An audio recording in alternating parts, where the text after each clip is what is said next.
Man is charged with cheating Home Depot stores out of $300,000 with door return scam, and the hits just keep on coming. Home Depot, the Hornswoggle headquarters, the pinnacle of product pilfering. You can build a whole house using their merchandise and not pay a cent for any of it. In Connecticut, Connecticut, the Constitution state, was given nearly $300,000 in fraudulent Home Depot credit by walking into stores in several states, taking expensive doors, and then returning them without a receipt, federal prosecutors allege. $300,000 is a lot of Christmas bonuses. $300,000 is a lot of raises for the little guys that come in and break their backs and have to deal with jackasses like him on a day-to-day basis, who you only see them return items, but you never see them buy anything. Alexandre Henrique Costa-Mota, that's a whole lot of name,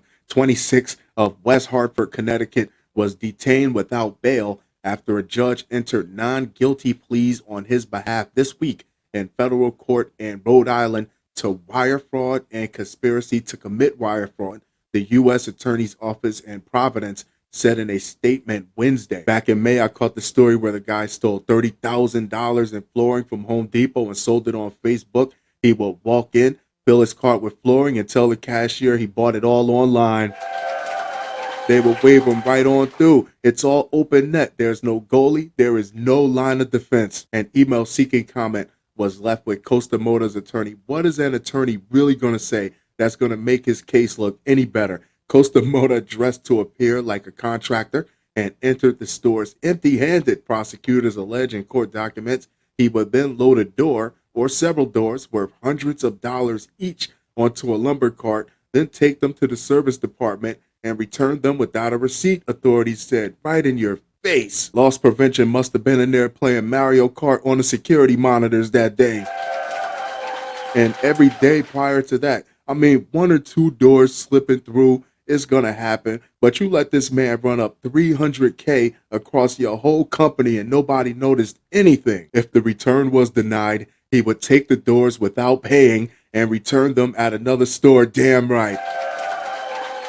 I love it. If you're stupid enough to let it go down, Home Depot stores in Rhode Island, Connecticut, Massachusetts, Maine, Maryland, Pennsylvania, New York, and New Jersey were involved. Costa-Mota was given about 370 fraudulent store credits between June 2021 and February 2022, prosecutors said. I'm supposing how he would cash out. He would find someone that needed merchandise from Home Depot and tell them, hey, if you give me $400 cash, I'll go in there and get you $600 worth of merchandise on my store credit. It's just that simple. Home Depot's policy is to allow customers to return items without a receipt, but the home improvement chain has safeguards. Apparently it does not any, in place that are supposed to prevent people from taking advantage, which he did, including asking for identification that requires third-party verification, according to court documents. See, what they failed to realize, what they epically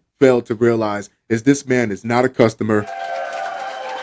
He didn't buy a damn thing. He treated the whole eastern seaboard of Home Depot like it was nothing more than his private warehouse. He treated them like they were nothing but third-party vendors. In this case, the defendant apparently used his own driver's license once, then used several fraudulent licenses with other names to conduct the other returns, court records say. All that tells me is that regardless of the cookie-cutter, fill-in-the-blank jargon they try to throw at us about safeguards being in place, really they only got lucky because he slipped up.